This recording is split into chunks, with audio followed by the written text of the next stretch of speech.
How to get a cinematic color grade inside Davinci Resolve, compatible with both the studio and free version of Davinci Resolve. Alright, so the first thing you want to do before you even start grading is go to your project settings, color management, and make sure your timeline color space is Davinci Wide Gamut Intermediate. So kind of think of grading in wide gamut like a safety net. It just handles saturated colors better. And also, if you are on Mac, make sure you are on Rec 709A. So first thing you want to do is slap on a color space transform. I'm on Sony, so these are my settings. Your settings might be different depending on what camera you're shooting on. Since we're working in wide gamut, these are the output color space you want to put. Since this is our out, we are turning our wide gamut back into 709. So we can start getting into the meat and bones of our actual color grade. The first thing you want to do, I'll put it on the last node.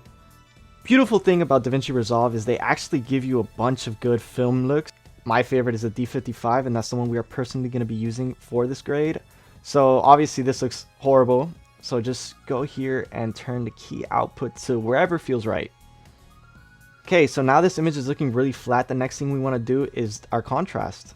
So there's many ways to do contrast. Right now my favorite is using the curves, so that's exactly what I'm going to do. Add default anchor point.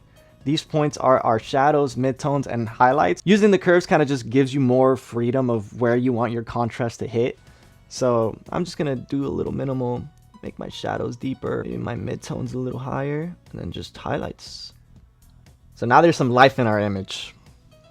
Next thing we want to do, our saturation. So for our saturation node, again, there's many ways to do this. Right now my favorite is going to color space, hitting HSV, which is hue, saturation, and value. And we just want to turn off our hue and turn off our value. Doing it this way just messes with your saturation. It's not touching any other thing. So putting your saturation doesn't make your image bright or anything. It just gives you more color. You do it until you see fit.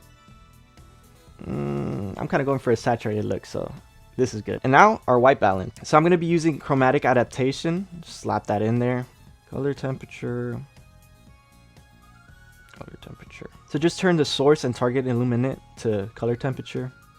Color temperature. I like my images warm. I feel like this is a little too blue, so I'm gonna shoot this to the yellow. Same right here. Color grading doesn't need to be difficult, and you don't have to overdo it. That being said, there's a lot more you can do to this image to make it look better, but this is just a simple tutorial to show you guys that color grading doesn't need to be all that.